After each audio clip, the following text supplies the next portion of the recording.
अस्सलाम वालेकुम एवरीवन, मैं हूं Saad Ijaz, student software engineering department और आप सबका वेलकम करता हूं हमारे डिपार्टमेंट के ऑफिशियल पॉडकास्ट में।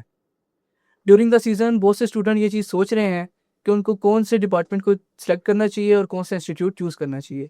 इसीलिए आज हमारे साथ मौजूद हैं हमारे डिपार्टमेंट के चेयरपर्सन डॉक्टर हारिस मसूद हैं और आज software engineering and computer engineering के बारे में हमारे साथ डिटेल से बात करेंगे। Thank you so much sir, आपने हमें अपना वैल्यूएबल टाइम दिया। सर, पॉडकास्ट स्टार्ट करने से पहले मैं आपसे रिक्वेस्ट करूंगा कि अपना इंट्रोडक्शन हमारे व्यूअर्स के सामने रखें। अस्सलाम वालेकुम sir, thank you for inviting me to this podcast. और मेरा नाम डॉक्टर हारिस मसूद है और करेंटली मैं चेयरपर्सन हूँ इलेक्ट्रिकल इंजीनियरिंग डिपार्टमेंट का यूनिवर्सिटी ऑफ वाह में। और इस डिपार्टमेंट के अंदर करेंटली 3 प्रोग्राम्स हम ऑफ़र कर रहे हैं, जिसमें बीएस इलेक्ट्रिकल इंजीनियरिंग है, बीएस सॉफ्टवेयर इंजीनियरिंग है, कंप्यूटर इंजीनियरिंग है और बीएस सॉफ्टवेयर इंजीनियरिंग टेक्नोलॉजी है। इलेक्ट्रिकल इंजीनियरिंग में हम एमएस और पीएचडी एडमिशन्स भी ऑफ़र कर रहे हैं। मेरा पर्सनल बैकग्राउंड ये है कि मेरी पीएचडी जो है वो डिजिटल इमेज प्रोसेसिंग और पैटर्न रिकग्निशन के अंदर से। तो सबसे पहले मुझे ये बताएं कि सॉफ्टवेयर इंजीनियरिंग और कंप्यूटर इंजीनियरिंग में बेसिक डिफरेंस क्या है और स्टूडेंट को इन दोनों फील्ड्स में इंतखाब करने से क्या सोचना चाहिए और किस तरह करना चाहिए। देखिए, ये एक बहुत अच्छा क्वेश्चन है। इन दोनों फील्ड्स के दरमियान ऑल दो डिफरेंस बहुत कम है, लेकिन बहुत क्लियर डिफरेंस है। फ़र्स्ट ऑफ़ ऑल, जो सॉफ्टवेयर इंजीनियरिंग प्रोग्राम की अगर हम बात करें, तो जैसा कि नाम से अंदाज़ा हो रहा है कि ये सॉफ्टवेयर इंजीनियरिंग से डील करती है। अब अगर हम उसके इन डेप्थ में चले जाएँ, तो इसके अंदर हम सॉफ्टवेयर रिलेटेड एक्टिविटीज़ के ऊपर ज़्यादा फ़ोकस करते हैं। जिस तरह एक सॉफ्टवेयर का डिज़ाइन करना, सॉफ्टवेयर का लिखना, डिप्लॉय करना, टेस्टिंग करना, किस एनवायरनमेंट में इसने जाकर जो है टेस्ट होना है, क्या इसके प्रोज़ और कॉन्स हैं। हम सॉफ्टवेयर के ऊपर ज़्यादा कॉन्संट्रेट करते हैं, हार्डवेयर के ऊपर कॉन्संट्रेट नहीं करते। सो बेसिकली अगर आपको किसी मशीन को रन करना है, तो उसके लिए जो सॉफ्टवेयर आपको यूज़ करना पड़ेगा, वो सॉफ्टवेयर इंजीनियरिंग स्टूडेंट्स जो हैं, वो उसके अंदर एक्सपर्टीज़ रखते हैं। या हार्डवेयर को जिस फ़ील्ड में हम फ़ोकस करते हैं, वो कंप्यूटर इंजीनियरिंग प्रोग्राम है, जिसके अंदर तकरीबन आप ऐसा कह सकते हैं कि 50% एसेंस जो है वो सॉफ्टवेयर का होता है और 50% एसेंस हार्डवेयर का होता है। तो हम ना सिर्फ स्टूडेंट को सॉफ्टवेयर के बारे में नॉलेज देते हैं, बल्कि उसकी हार्डवेयर के साथ इंटीग्रेशन के बारे में भी उसको टीच करते हैं। इसके अंदर जो प्राइमरी फ़ील्ड्स हम इसके अंदर जिनसे डील करते हैं, वो एम्बेडेड सिस्टम्स हो सकते हैं, आपके इमेज प्रोसेसिंग टेक्निक्स हो सकती है, उन टेक्निक्स की डिप्लॉयमेंट हार्डवेयर सिस्टम्स के ऊपर हो सकती हैं। बट इसके और सॉफ्टवेयर के अंदर फ़र्क ये है कि इसके अंदर भी हम सॉफ्टवेयर के बारे में स्टूडेंट्स को नॉलेज देते हैं, जी। बट उतना इन डेप्थ नॉलेज और लैंग्वेजेस के बारे में उनको नॉलेज नहीं होता जितना सॉफ्टवेयर इंजीनियरिंग के स्टूडेंट्स को होता है। तो बेसिकली अगर तो आपको प्योर एक्सपर्टीज सॉफ्टवेयर में चाहिए, कि उसको किस एनवायरनमेंट में डिप्लॉय करना है, उसकी कॉम्प्लेक्सिटी कितनी होगी, टेस्टिंग के फेजेस क्या हैं, फिर आपको सॉफ्टवेयर करनी चाहिए। अगर आप चाहते हैं कि मुझे सॉफ्टवेयर थोड़ा इंटरमीडिएट जो है वो डिफ़िकल्टी उसके बारे में अंदाज़ा हो, बट मुझे हार्डवेयर पे डिप्लॉय करना भी उसको आए, इंटीग्रेट करना भी उसको आए, तो फिर आप कंप्यूटर इंजीनियरिंग ऑप्ट कर सकते हैं। ठीक है जी। पाकिस्तान में और इंटरनेशनल मार्केट में software engineering and computer engineering के स्कोप के बारे में अगर थोड़ा सा गाइड कर दें, उसके जो प्रॉस्पेक्टस क्या है। देखिए, प्रॉस्पेक्ट्स तो इस फ़ील्ड के right now all time high पर चल रहे हैं, बिकॉज़ उसकी रीज़न ये है कि तमाम ही जो व्यूअर्स जो इस वक़्त सुन रहे हैं या लिसनर्स मुझे इस वक़्त सुन रहे हैं, वो तकरीबन सभी इस बात से उनको आगाही है कि इस वक़्त हम एआई का बूम है इस वक़्त ना, all across the world AI systems की डिप्लॉयमेंट, एआई सिस्टम्स को यूज़ कैसे करना है हमने डेली लाइफ के अंदर, उसके लिए हमारे पास एआई क्लाइंट्स, एआई एजेंट्स के ऊपर सबसे ज़्यादा काम हो रहा है। And obviously in AI agents की प्रोग्रामिंग जो है वो again that is software oriented. तो सॉफ्टवेयर की तो इसके अंदर बहुत एविडेंट यूटिलाइजेशन आपको नज़र आती है।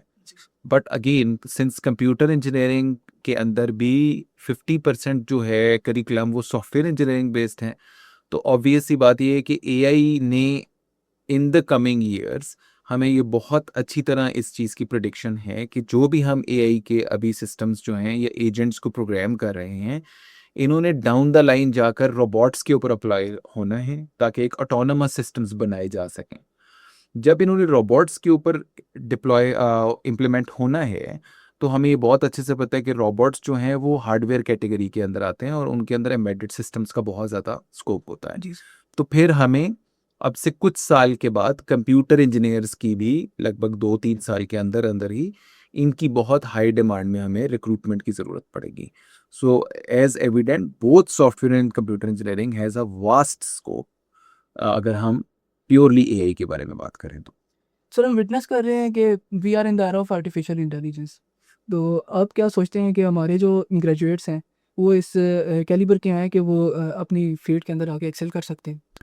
देखिए, बिल्कुल एक्सेल कर सकते हैं स्टूडेंट्स के पास हम जितने भी स्किल्स रिक्वायर होते हैं स्टूडेंट्स को, किसी भी चीज़ को इम्प्लीमेंट करने के लिए, किसी भी चीज़ को डिप्लॉय करने के लिए, किसी भी चीज़ की मेंटेनेंस के लिए, सॉफ्टवेयर मेंटेनेंस की अगर हम बात करें, टेस्टिंग की अगर हम बात करें, तो उनके अंदर जितनी भी स्किल्स रिक्वायर होती हैं, जितनी भी स्किल्स हमें हायर एजुकेशन कमीशन की तरफ से ना करिकुलम हमें बताया जाता है बेंचमार्क करिकुलम के थ्रू कि ये स्किल्स स्टूडेंट्स के अंदर मैंडेटरी होनी चाहिए, वो तमाम की तमाम हमारी कोशिश होती है कि हम स्टूडेंट्स को इफ़ेक्टिव तरीके से उनके अंदर इंस्टिल कर सकें, उनको दे सकें।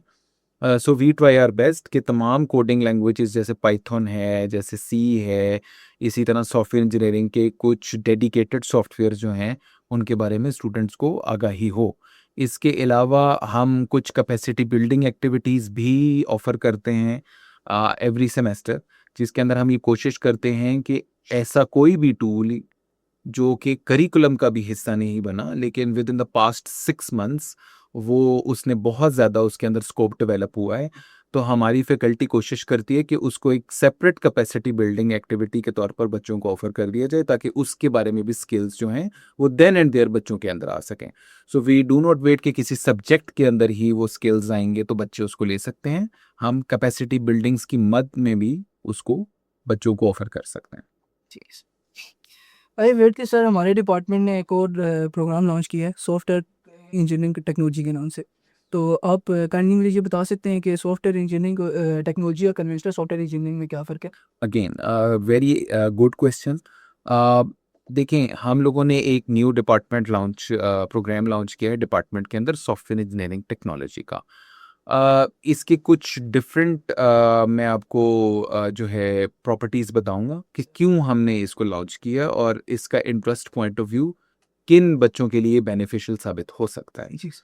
सॉफ्टवेयर इंजीनियरिंग टेक्नोलॉजी पहले तो एक टेक्नोलॉजी ओरिएंटेड प्रोग्राम है। This is not a conventional engineering programme. But ये किन बच्चों को बहुत ज़्यादा अपील करेगा, ये उन बच्चों के लिए है जिनके फॉर एग्ज़ाम्पल अगर तो एफएससी के अंदर मार्क्स जो हैं वो को किसी भी रीज़न की वजह से वो अगर कोई थोड़े से मार्क्स उसके कम आए हैं, फॉर एग्ज़ाम्पल इसका एलिजिबिलिटी क्राइटेरिया जो है वो ग्रेटर देन 50% है। सो अगर तो उसके मार्क्स थोड़े से कम हैं एफएससी के अंदर और 50% से कम ऊपर हैं और वो उसकी विश है कि वो कोई सॉफ्टवेयर इंजीनियरिंग रिलेटेड कोर्स करना चाह रहा है या डिग्री करना चाह रहा है, तो सॉफ्टवेयर इंजीनियरिंग टेक्नोलॉजी हमने उन बच्चों के लिए ऑफ़र किया है। लेकिन ज़रूरी नहीं है कि ये मार्क्स की वजह से ही आप इसको ऑप्ट करें। कोई भी ब्राइट स्टूडेंट भी इसको ऑप्ट कर सकता है and this is it has a very good curriculum. इसमें और सॉफ्टवेयर इंजीनियरिंग में फ़र्क ये है कि जो टेक्नोलॉजी प्रोग्राम्स होते हैं, वो कन्वेंशनल इंजीनियरिंग प्रोग्राम से इस तरह से डिफ़र करते हैं कि इनके अंदर प्रैक्टिकल एक्सपोज़र जो होता है वो बहुत ज़्यादा होता है as compared to engineering. Engineering के अंदर अगर एक रफ़ एस्टिमेट में मैं बात करूँ तो उसमें 70% थ्योरी और 30% प्रैक्टिकल्स के ऊपर हम काम करते हैं, जिसमें हैंड्स ऑन बच्चे लैब्स में जाके प्रैक्टिकल्स परफ़ॉर्म करते हैं। बट सॉफ्टवेयर एंड टेक्नोलॉजी के अंदर बिल्कुल कॉन्ट्रडिक्शन है। उसके अंदर 70% जो है वो आप थ्योरी के ऊपर प्रैक्टिकल के ऊपर काम करते हैं और 30% जो है वो आप थ्योरी पढ़ते हैं। सो ये स्टूडेंट्स जब सॉफ्टवेयर इंजीनियरिंग टेक्नोलॉजी के ग्रेजुएट जब मार्केट में जाएँगे, तो थ्योरेटिकली तो ये साउंड होंगे, लेकिन इनका ज़्यादातर चूँकि एक्सपीरियंस प्रैक्टिकल ओरिएंटेड होगा, तो इनके चांसेस काफ़ी ज़्यादा अच्छे होंगे कि ये सॉफ्टवेयर इंजीनियरिंग हाउसेस के अंदर जो है, ये सॉफ्टवेयर हाउसेस के अंदर जो है वो एब्ज़ॉर्ब हो सकेंगे। जी। सर, क्या जो डिपार्टमेंट हमें ऑफ़र कर रहा है, सर जो प्रोग्राम में डिपार्टमेंट ऑफ़र कर रहा है, ये एक्रीडेटेड है? यस, एब्सोल्युटली एक्रीडेटेड हैं बिकॉज़ हमारी यूनिवर्सिटी ऑफ के अंदर कोशिश यही होती है कि जो भी हम प्रोग्राम्स ऑफ़र करें, वो गवर्नमेंट ऑफ पाकिस्तान से उनको अप्रूवल हासिल हो थ्रू देयर एक्रेडिटेशन बॉडीज़। हाँ, पाकिस्तान के अंदर जो कंप्यूटिंग प्रोग्राम्स हैं उनके लिए एक सेपरेट बॉडी जो है वो कॉन्स्टिट्यूट की गई है, जिसको हम एनसेक कहते हैं, जिसको हम नेशनल कंप्यूटिंग काउंसिल के नाम से भी जाना जाता है। फुल फॉर्म है इसकी national computing education and accreditation council. ठीक है? तो इसके अंदर जो है आपको सबसे पहले प्रोग्राम शुरू करने से पहले इनसे अप्रूवल लेना पड़ता है, जब ही आप अपने प्रोग्राम्स को ऑफ़र कर सकते हैं। So we do have the approval of NSEC for computer engineering और सॉफ्टवेयर इंजीनियरिंग। और रही बात सॉफ्टवेयर इंजीनियरिंग टेक्नोलॉजी की, तो इसके लिए एक सेपरेट बॉडी कॉन्स्टिट्यूट की गई है जिसको हम नेशनल टेक्नोलॉजी काउंसिल कहते हैं, एनटीसी। और हमने उनसे अप्रूवल लेने के बाद ही इसके एडमिशन्स को स्टार्ट किया है। सर, तो कोई स्टूडेंट हमारे इंस्टीट्यूट से ग्रेजुएट होता है, तो उसकी टेक्निकल ग्रिप क्या होगी और डिपार्टमेंट उसे इंडस्ट्री रेडी कैसे बनाता है? जब कोई भी स्टूडेंट हमारा ग्रेजुएट होता है यहाँ से, तो हम मेक श्योर करते हैं कि during his engineering degree programme कुछ चीज़ें उसको मैंडेटरी ऑफ़र की जाएँ, जिससे उसको industry based experience then and there during the degree programme हासिल हो। जिसके अंदर पहली जो चीज़ हम मेक श्योर करते हैं वो ये है कि तमाम स्टूडेंट्स को एक इंडस्ट्री बेस्ड इंटर्नशिप हासिल हो आफ्टर द 6 सेमेस्टर। वो हमारा एक प्लेसमेंट सेल है, जो यूनिवर्सिटी का डेडिकेटेड एक प्लेसमेंट सेल है, और एक इंटर्नशिप्स का भी हमारा डायरेक्टरेट है। ये दोनों मिलकर जो हैं डायरेक्टरेट्स और प्लेसमेंट सेल, स्टूडेंट्स के लिए एम्पल अपॉर्चुनिटीज़ का इंतज़ाम करते हैं, ताकि हर स्टूडेंट को इंटर्नशिप किसी इंडस्ट्री में करवाई जाए for a period of 2 to 2.5 months. ये स्टूडेंट्स के लिए हमने मैंडेटरी करार दी गई हैं, और अभी तक जितने भी सॉफ्टवेयर इंजीनियरिंग के बैचेस हैं जो 6 सेमेस्टर्स से गुजर चुके हैं, उन बच्चों ने ये इंटर्नशिप जो है वो लाजमी इंडस्ट्री के अंदर जाकर की है। इन एडिशन टू दैट हमने इंडस्ट्रियल टूर्स ऑर्गेनाइज किए हैं, जिसके अंदर अभी बहुत रिसेंटली हमारे बैचेस जो हैं वो national centre of artificial intelligence के, वहाँ पर उन्होंने फील्ड के अंदर जाकर ये चीज़ें देखी कि वॉटेवर जो उनको पढ़ाया जा रहा है करिकुलम के अंदर, क्या वही यूटिलाइज हो रहा है और क्या उनको एक्सपर्टीज़ दी जा रही हैं। और व्हेन वी हम लोगों ने उनका फीडबैक लिया, तो स्टूडेंट्स वर वेरी हैप्पी कि उन्होंने काफ़ी ज़्यादा क्वेश्चंस के आंसर्स जो वहाँ पे पूछे गए वो उन्होंने दिए। सो इससे हमें पता चलता है कि इंटर्नशिप और इंडस्ट्रियल टूर्स के दौरान हमें फिर एम्प्लॉयर से फीडबैक ज़रूरी लेते हैं हम, ताकि हम उनसे भी पूछ सकें कि क्या उनको जिस एक्सपर्टीज़ की ज़रूरत है, जब हमारे बच्चों ने उनके पास काम किया तो क्या उनके पास ये सब एक्सपर्टीज़ उन्होंने देखी? क्या उनके पास तमाम वो टूल्स थे जो उनको रिक्वायर्ड हैं? अगर तो वो हमें अच्छा फीडबैक दे देते हैं, देन वी नो कि बच्चों को के पास वो तमाम एक्सपर्टीज़ हैं।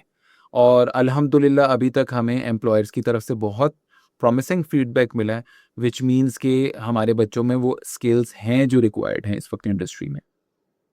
सर, डिपार्टमेंट स्टूडेंट को कौन-कौन सी फैसिलिटीज़ जो है वो प्रोवाइड करता है? जैसे लैब्स होगी, उसके अलावा प्रोजेक्ट्स और जो वर्कशॉप्स होती हैं, सेमिनार्स वगैरह, उस बारे में कोई थोड़ा-सा ऐड करें? देखिए, हम बच्चों को तकरीबन जितनी भी फैसिलिटीज़ उनको रिक्वायर्ड हैं, वो हम उनको दे रहे हैं। फॉर एग्ज़ाम्पल अगर हम स्टार्ट करें कि जो भी एक तो नेसेसिटी जो भी उनको रिक्वायरमेंट्स हैं, वो तो उनके पास हैं।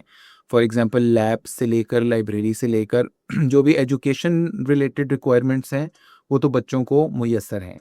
बट इसके अलावा अगर हमारे कोई भी स्टूडेंट्स वो जो कि दूर-दराज़ इलाकों से यहाँ पर ट्रैवल करके रोज़ाना की बुनियाद पर आना चाहते हैं, जैसे अटक हवेलियाँ, रावलपिंडी, इस्लामाबाद, इनके लिए हमारे पास एक बहुत impressive fleet of transport available है, जो कि बच्चों को इसमें सपोर्ट करती है। इसके अलावा अगर कोई स्टूडेंट इससे भी दूर-दराज़ के इलाकों से यहाँ पर एजुकेशन के सिलसिले में आए हुए हैं, तो उनके लिए हमारे पास गर्ल्स और बॉयज़ के लिए डेडिकेटेड हॉस्टल्स हैं। वो सेपरेट हॉस्टल्स भी हैं और डेडिकेटेड भी हैं, और वहाँ पर वो आकर रह सकते हैं। बहुत अच्छा एनवायरनमेंट है हॉस्टल्स का। इसके अलावा स्पोर्ट्स फैसिलिटीज़ की बात की जाए तो यूनिवर्सिटी ऑफ वाह के अंदर हमारे पास बेसिक लेवल ऑफ कोर्ट्स तमाम अवेलेबल हैं, ग्राउंड्स अवेलेबल हैं। बट इसके अलावा हमारे पास जो पीओएफ पाकिस्तान ऑर्डिनेंस फैक्ट्रीज़ के अंदर जितनी भी स्पोर्ट्स रिलेटेड फैसिलिटीज़ हैं, वो thanks to Pakistan ordnance factories, उन्होंने ये सारी फैसिलिटीज़ जो हैं ये हमारे स्टूडेंट्स के लिए भी एक्सटेंड की गई हैं, ताकि हमारे स्टूडेंट्स जो हैं वो अगर उन फैसिलिटीज़ को या उनके डेडिकेटेड ग्राउंड्स को या कोर्ट्स को यूज़ करना चाह रहे हैं, तो वो बिल्कुल उधर जाकर वो भी यूज़ कर सकते हैं। सो ये तमाम वो फैसिलिटीज़ हैं जो I think they are very impressive, और स्टूडेंट्स को ये तमाम फैसिलिटीज़ जो हैं मुयस्सर हैं। तो साद, अब आप भी स्टूडेंट हैं हमारे 4th सेमेस्टर के। जी जी तो मैं आपसे पूछना चाहूँगा कि व्हाट डू यू थिंक, मतलब आपको एटमॉस्फेयर कैसा लगता है यहाँ का? टीचर्स का बिहेवियर कैसा है? क्या चेयरपर्सन आपके साथ हेल्पफुल हैं? क्या मैं आपको टाइम देता हूँ जब भी आपको ज़रूरत होती है? अपने एक्सपीरियंस के बारे में ओवरऑल बताएँ कि कैसा एक्सपीरियंस है? अलहमदिल्ला सर, मैंने जिस टाइम बैक में आया था तो पहले दिन बंदा होता है नर्वस, लेकिन सीनियर्स हमारे बहुत सपोर्टिव थे, टीचर हमारे सपोर्टिव हैं। उसके बाद आपके पास जब भी हम आए हैं, आपको ऑफिस में हमें टाइम भी दिया, आपने आपने क्लासेस में भी आके हमें जो है वो गाइड किया। आपकी गाइडेंस के थ्रू हमने बहुत सारी चीज़ें सीखी भी हैं, की भी हैं। तो मैं ये कहना चाहूँगा कि वैक में बहुत पॉजिटिव एक्सपीरियंस मैंने जो है ना वो किया है, जिसकी वजह से मेरी टेक्निकल स्किल्स भी बहुत ज़्यादा इम्प्रूव हुई हैं। और उसके अलावा और भी बहुत सारी कम्युनिकेशन स्किल्स और बाकी सारी चीज़ों में भी बहुत ज़्यादा सपोर्ट मिलती है। चलें, दैट इज़ वेरी गुड। अभी तो आप हाफ वे मार्क पे हैं अभी 4th सेमेस्टर। तो इंशाल्लाह अभी स्पेशलाइजेशन सेमेस्टर्स के अंदर हम कोशिश करेंगे कि आपको मज़ीद स्किल्स जो हैं वो दी जा सकें, ताकि आप इंशाल्लाह बहुत एक सक्सेसफुल करियर परस्यू कर सकें। Thank you so much sir. Sir, आप जानते हैं कि फाइनेंशियली लोगों के लिए बहुत ज़्यादा जो है वो आजकल मुश्किल हुई हुई है, क्योंकि पाकिस्तान के हालात इस तरह के हैं। तो क्या आप ये बता सकते हैं, गाइड कर सकते हैं कि यूडब्ल्यू कोई स्कॉलरशिप या कोई इस तरह की चीज़ ऑफ़र कर रही है? यस, हम ये बिल्कुल यूडब्ल्यू अंडरस्टैंड करता है कि अम, इस वक्त बहुत फाइनेंशियल क्राइसिस भी हैं हमारे मुल्क के अंदर, और काफ़ी सारे लोग, इवन दो, और काफ़ी सारे स्टूडेंट जिनके पास बहुत एक ब्राइट माइंड है, लेकिन वो समहाउ किसी फाइनेंशियल क्रंच की वजह से एजुकेशन हासिल अगर नहीं कर पा रहे, तो यूनिवर्सिटी ऑफ वाह इस तरह की सूरत हाल में उनको एक बहुत अच्छे फैसिलिटीज़ और प्रोवाइड कर रही है, जिसके अंदर हमारे पास यूडब्ल्यू के इनिशिएटिव्स के अंदर हमारे पास मेरिट बेस्ड स्कॉलरशिप्स हैं, नीड बेस्ड स्कॉलरशिप्स हैं, लोन फैसिलिटी है। इसके अलावा हम फ़ी इंस्टॉलमेंट्स के लिए भी हम ऑफ़र करते हैं बच्चों को। तो कुछ मेरिट बेस्ड स्कॉलरशिप्स जो हैं वो ऑब्वियसली, अगर आप कोई फर्स्ट सेमेस्टर के अंदर यहाँ एडमिशन लेना चाह रहे हैं, तो अगर बेस्ड अपॉन योर परसेंटेज कि आपकी 90% से ऊपर अगर आपने मार्क्स लिए हुए हैं, 80 या 70% से ऊपर एफएससी के अंदर, तो एक हेल्दी पोर्शन ऑफ जो आपका ट्यूशन फ़ी है वो आपका वेव हो जाता है फर्स्ट सेमेस्टर के अंदर। फिर जब आप रेगुलर स्टूडेंट बन जाते हैं, तो अगर तो आपने फर्स्ट, सेकंड और थर्ड पोजीशन हासिल की है, तो फिर भी आपको ट्यूशन फ़ी के अंदर वेवर दिया जाता है। एक सब्सटेंशियल सम होता है जो आपको वेव ऑफ कर दिया जाता है ट्यूशन फ़ी के अंदर। और अगर कोई स्टूडेंट जो है वो बहुत ज़्यादा नीडी है, तो हम नीड बेस्ड स्कॉलरशिप्स भी ऑफ़र करते हैं, जिसके अंदर फिर वो स्टूडेंट जो है वो एक फॉर्म फिल अप करते हैं, एंड देन एक कमेटी उसको जो है वो स्क्रूटनाइज़ करती है, उसकी वायबिलिटी को चेक करती है, और अगर बिल्कुल ऐसा ही हो जैसे कि उनके सर्कमस्टांसेस ठीक ना हों, तो फिर स्टूडेंट को यूनिवर्सिटी जो है वो फ़ी के अंदर सपोर्ट करती है। सो इसकी ज़्यादा अगर कोई भी स्टूडेंट्स जो हैं वो डिटेल्स देखना चाह रहे हैं, तो हमारा प्रोस्पेक्टस जो है वो वेबसाइट के ऊपर फ्री ऑफ कॉस्ट अवेलेबल है डाउनलोड करने के लिए। So students are more than welcome कि वो वहाँ पर जाएँ और अच्छे से इन स्कॉलरशिप्स के बारे में इंफॉर्मेशन हासिल करें। सर सर, एआई का ज़माना है जैसे, तो सॉफ्टवेयर इंजीनियरिंग क्या फ्यूचर में कर सकती है? सर, एआई का ज़माना है, सॉफ्टवेयर इंजीनियरिंग का फ्यूचर।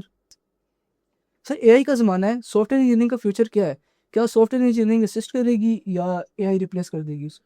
देखिए, एआई अगर रिप्लेसमेंट की जहाँ तक बात है, तो रिप्लेस किसी भी चीज़ को तभी किया जा सकता है अगर आप अपने नॉलेज बेस को अपडेट ना करें। अगर आप वो स्किल्स हासिल कर रहे हैं और कंटिन्यूअस हैं किसी चीज़ का नॉलेज हासिल करने के लिए, अपने स्किल्स को डोरमेंट नहीं कर रहे, आपके स्किल्स जो हैं वो एक ही जगह रुके हुए नहीं हैं, आप उनको अपडेट कर रहे हैं, तो कोई भी चीज़ रिप्लेस नहीं हो सकती। मैं ये बात बिल्कुल मानता हूँ कि एआई के इस दौर के अंदर आपको कोडिंग एजेंट्स जो हैं वो मुयस्सर हैं। बट अगेन, अगर आप इन्हीं टूल्स को कंस्ट्रक्टिवली यूज़ करते हैं और एथिकली यूज़ करते हैं, तो आप अपनी कोडिंग को इन प्लेटफॉर्म्स के थ्रू मज़ीद पावरफुल बना सकते हैं, मज़ीद एप्लीकेशन ओरिएंटेड बना सकते हैं। बट अगेन आपको ये चीज़ बिल्कुल समझनी होगी कि कोई भी अगर ऑटोमेटेड हार्डवेयर अगर आपके पास आ रहा है या कोई भी आपने एजेंट्स को प्रोग्राम किया है, तो अगेन आपने किया फिर भी वही है, आपको you have to write a code या फिर आपको उस कोड को इंटीग्रेट करना है हार्डवेयर के अंदर। आप एआई के टूल्स को as a helping tool use करें but in an ethical way, और उसको फिर अपने नॉलेज बेस को यूज़ करते हुए उस कोड को अपनी एप्लीकेशन के लिए खुद टेलर करें। तो आप एक बहुत अच्छा एजेंट भी बना सकते हैं, प्रोग्राम भी कर सकते हैं, आप जेनरेटिव एआई को भी यूज़ कर सकते हैं, आप एजेंटिक एआई को भी यूटिलाइज़ कर सकते हैं, और आपने वही जो सॉफ्टवेयर जो आपने लिखा था, अब आप उसको एआई के टूल्स को यूज़ करते हुए मज़ीद प्रिसिजन ला सकते हैं, मज़ीद एक्यूरेट बना सकते हैं। सो ये स्किल्स कहीं भी नहीं जाएँगे, आपने इन स्किल्स को, लेकिन द शर्त ये है कि आप चाहे सॉफ्टवेयर इंजीनियरिंग कर रहे हैं, कंप्यूटर इंजीनियरिंग कर रहे हैं, आपने अपने स्किल्स को वक़्त के साथ-साथ अपडेट करना है, और उसके अंदर जब तक आप हमारे स्टूडेंट रहेंगे, हम इंशाल्लाह आपको सिखाते रहेंगे। जैसा कि अभी हमारे 6 सेमेस्टर के जो स्टूडेंट्स हैं और 8 सेमेस्टर के जो स्टूडेंट्स हैं, हमने उनको समर सेमेस्टर के अंदर भी, जो कि अभी हमारा एक ब्रेक सीज़न होता है, हमने उन स्टूडेंट्स को इस ब्रेक सीज़न में भी जो है वो अपने साथ एंगेज रखने के लिए एक बहुत फेमस प्लेटफ़ॉर्म है कोर्सेज़ का, coursera, जिसके अंदर पेड कोर्सेज़ होते हैं। बट यूनिवर्सिटी ऑफ वाह ने थ्रू एचईसी एक इनिशिएटिव लिया है और इन कोर्सेज़ के फ्री ऑफ कॉस्ट जो हैं वो लॉगिन्स बनाकर स्टूडेंट्स को दिए हैं, और हर कोर्स के अंदर तकरीबन 8 टू 10 रीसेंट एआई बेस्ड कोर्सेज हैं जो कि free of cost student during the summer semester कर सकते हैं, और इनको फिर सर्टिफिकेशंस भी मिलेंगी। So this is a win win situation. यही हम बात कर रहे हैं कि अब हम 6th के बाद स्टूडेंट से ये नहीं कह रहे कि अब आप घर बैठें और यू एंजॉय योर हॉलीडेज। आप एंजॉय करें हॉलीडेज को, बट अपने नॉलेज बेस को साथ साथ इम्प्रूव करें, फ्री ऑफ कोर्सेज भी करें जो कि करिकुलम के अलावा होंगे, ताकि आपको एक तो सर्टिफिकेट भी मिले और दूसरा आपको पता चले कि एआई की दुनिया में सॉफ्टवेयर इंजीनियरिंग या कंप्यूटर इंजीनियरिंग को कैसे यूटिलाइज करना है। सर स्टूडेंट जो यूनिवर्सिटी के दौरान प्रोग्रामिंग लैंग्वेज या टूल्स जो उन्होंने यूज़ करने हैं, इस बारे में थोड़ा सा गाइड करें कि उनको क्या क्या चीज़ें जो है ना वो अपनी ज़्यादा अच्छे से फोकस करनी चाहिए। देखिए, टूल्स तो जितने भी आपके सॉफ्टवेयर इंजीनियरिंग के आपके पास सॉफ्टवेयर्स हैं, वो तो आपको अप टू डेट करने चाहिए, सीखने चाहिए। एंड अगेन मैं यही बात कहूँगा कि जितनी भी आपकी जो लैंग्वेजेस यूज़ हो रही हैं, जितनी भी आपकी करिकुलम के अंदर हैं, वो एक टीचर आपको बहुत अच्छे से टीच करते हैं। लेकिन again the responsibility also lies with the student as well, कि वो अपने नॉलेज बेस को वक्त के साथ साथ एक्स्ट्रा टाइम भी उसको दे, ताकि कोडिंग जो है वो उसको बहुत अच्छे तरीके से आ सके। तो जितनी भी कोडिंग लैंग्वेजेस जो अभी सॉफ्टवेयर इंजीनियरिंग के अंदर हमें रिक्वायर्ड हैं इस वक्त, जो state of the art coding languages computer के अंदर या सॉफ्टवेयर के अंदर रिक्वायर्ड हैं, वो हमारी कोशिश यही है कि जैसे डेवऑप्स रिलेटेड जितनी भी कोडिंग लैंग्वेजेस हमें रिक्वायर्ड हैं इस वक्त, टेस्टिंग के लिए अगर हमें कोई भी टूल्स रिक्वायर्ड हैं, मेंटेनेंस के लिए रिक्वायर्ड हैं, राइटिंग के लिए रिक्वायर्ड हैं, पाइथन हो गया, सी प्लस प्लस हो गया, डेटाबेस के रिलेटेड सॉफ्टवेयर्स हैं, ओरेकल हो गया, इस तरह के तमाम सॉफ्टवेयर से हमारी कोशिश ये है कि हम स्टूडेंट्स को इक्विप करें। सर एडमिशन लेने वाले स्टूडेंट्स के बारे में सर आप कुछ थोड़ा सा गाइड कर दें उन्हें कि एलिजिबिलिटी क्राइटेरिया वगैरह क्या है, एडमिशन लेते हुए आपको कौन से डिपार्टमेंट को जो है वो ज़्यादा ही अहमियत देनी चाहिए और कैसे ख्याल रखना चाहिए ये चीज़ें। देखिए, स्टूडेंट्स को सबसे पहले एक तो उनको पता होना चाहिए कि वो करना क्या चाह रहे हैं फील्ड के अंदर, एंड अगर तो वो उनका इंक्लिनेशन इस तरफ है कि वो ना सिर्फ सॉफ्टवेयर को लिखें बल्कि किसी चीज़ के ऊपर उसको इम्प्लीमेंट होता हुआ देखें भी। जैसे फॉर एग्जांपल अगर आप किसी कार को प्रोग्राम करना चाह रहे हैं, किसी ड्रोन को प्रोग्राम करना चाह रहे हैं, या कोई इमेज प्रोसेसिंग बेस्ड व्हीकल की कोई एप्लीकेशन है, कैमरास के थ्रू आप गाड़ियों को मॉनिटर करना चाह रहे हैं, सर्वेलेंस करना चाह रहे हैं, देन तो फिर आपको कंप्यूटर इंजीनियरिंग की तरफ जाना चाहिए, ताकि आप ना सिर्फ सॉफ्टवेयर लिखें बल्कि उसको उस चीज़ के ऊपर इंटीग्रेट भी करें। बट अगर आप चाह रहे हैं कि आप एआई बेस्ड सिस्टम्स की खुद प्रोग्रामिंग करें, अपने कस्टम एजेंट्स को प्रोग्राम कर सकें, सॉफ्टवेयर को डिप्लॉय कर सकें, कोई डेटाबेस किसी इंडस्ट्री का बना सकें, ठीक है, कोई इंडस्ट्री बेस्ड सॉल्यूशन प्रोवाइड कर सकें जो कि सॉफ्टवेयर ओरिएंटेड हो, और आप किसी कंपनी का पूरा सिस्टम ऑटोमेट करके दें, ठीक है, जो कि एंट्रीज को देन एंड देयर, जैसे for example inventory based systems के अंदर सॉफ्टवेयर का आजकल बहुत बेस स्कोप है, जैसे अमेजोन है, ह्यूज इन्वेंट्री, उनको चाहिए हर वक्त के जैसे ही कोई चीज़ें आएँ उनकी इन्वेंट्री ऑटो अपडेट हो जाए।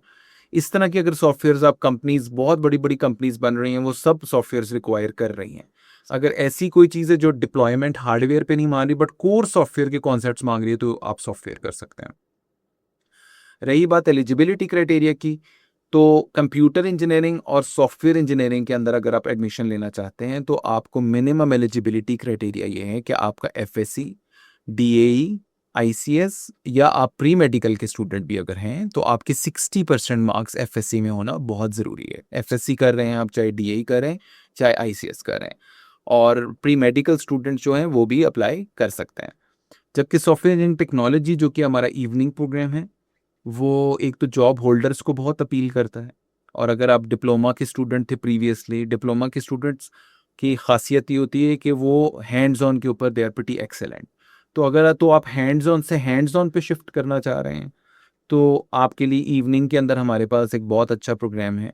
एक तो इसकी फ़ीस थोड़ी सी नॉमिनल है as compared to the engineering programmes, और दूसरा अगर आप जॉब करने के साथ साथ कंटिन्यू भी करना चाह रहे हैं स्टडीज़, तो सॉफ्टवेयर इंजीनियरिंग टेक्नोलॉजी बहुत अच्छा ऑप्शन है। इसके अंदर जो है इसकी मैं ख़ासियत आपको पहले बता चुका हूँ। इसके लिए आपको जो एलिजिबिलिटी क्राइटेरिया है वो है मिनिमम 50% मार्क्स इन एफएससी और डीएई। तो अगर तो आपका ये बेसिक एलिजिबिलिटी क्राइटेरिया पूरा है तो आप ज़रूर हमारे वेबसाइट पर जाकर या तो ऑनलाइन अप्लाई कर सकते हैं, जिसका यूआरएल जो है वो admissions.uow.edu.pk है, या फिर आप we would be very happy कि अगर आप कैंपस तशरीफ़ लाते हैं तो आप विज़िट भी कर सकते हैं, और यहाँ आकर वॉक इन के तौर पर एक हार्ड फॉर्म भी फिल करके हमारी टीम को दे सकते हैं। सर, आज आपने बहुत वैल्यूएबल इन्फॉर्मेशन हमारे साथ शेयर की है, आपका बहुत बहुत शुक्रिया। थैंक यू साद कि आपने मुझे यहाँ पे इनवाइट किया। मैं बिल्कुल एट द एंड अपना एक मोबाइल नंबर पर प्रोस्पेक्टिव कैंडिडेट्स के साथ शेयर करना चाहूँगा, ताकि अगर फिर भी उनके माइंड में इन एडिशन टू दिस कोई भी क्यूरी आती है तो वो मुझसे डायरेक्ट व्हाट्सएप पे अपना मैसेज ड्रॉप करें, एंड मैं विद इन अ डे ज़रूर उनकी क्यूरी का जवाब दूंगा। सर, मेरा मोबाइल नंबर है 0306 115 8871। डॉक्टर हारिस मसूद मेरा नाम है, एंड आप ज़रूर मैसेज ड्रॉप कीजिए और मैं विद इन अ डे कोशिश करूँगा कि आपको ज़रूर रिप्लाई करूँ। Thank thank you you so so much. Much.